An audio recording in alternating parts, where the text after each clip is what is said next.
So let's move on to something else that's happening in Westminster. Crispin Blunt, innocent until proven guilty. I think in the case of Crispin Blunt, as you rightly said, I mean, there can be absolutely no assumption of guilt. Innocent until proven guilty. He's been arrested, he hasn't been charged. As someone who spent a lot of time working in the media in the context of politics, but hasn't spent very much time on the Parliamentary Estate, I'd be really interested in both of your views on this. So I must say as as an well, MP. Crispin Blunt denies the allegations completely. Yes, he denies the allegations. But I'd be curious to know, from your perspective as an MP and also from your perspective as a lobby journalist, as a sketch writer, what's it actually like working on the Parliamentary Estate?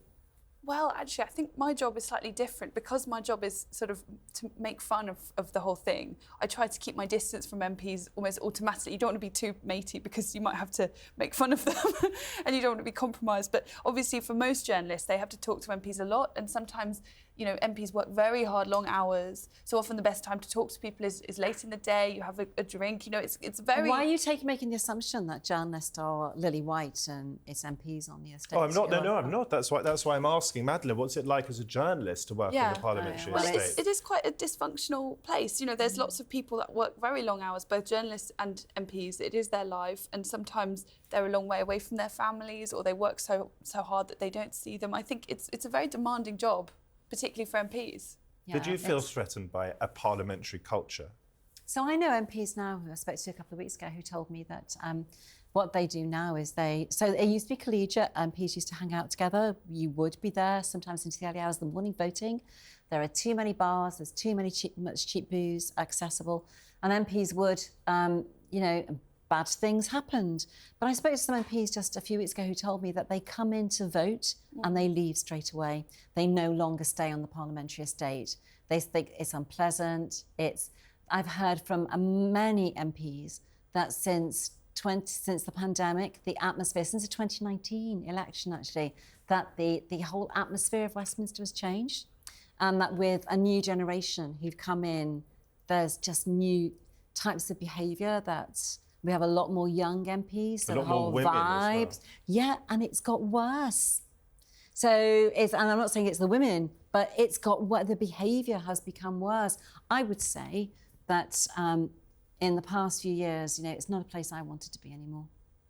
I think it's been fascinating. That is a damning indictment, isn't it, of our parliamentary system, of the cradle of our democracy, that you as a woman didn't feel safe, or at least didn't want to spend much time on the Parliamentary Estate. It wasn't collegiate. It wasn't a place to...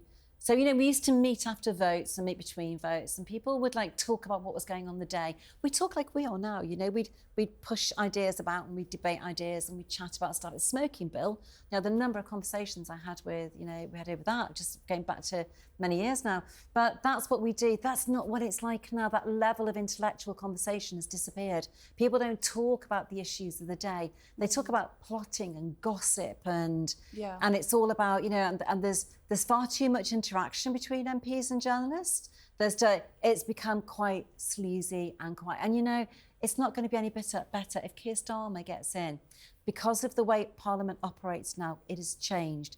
And I know people think, well, it will all stop when Keir Starmer gets in. It won't, because what's happened now is, as we were talking about a moment ago, the internet is now a big thing. Social media platforms. There are many MPs in Parliament now who look to the likes on their Twitter feed and their Facebook pages before they look to the purpose of what they're saying in the chamber in Westminster. True. And that's the big difference. They've got that little clip in mind, haven't they? I'm going to have to move on now, but this is a subject we could talk about a lot, I'm sure.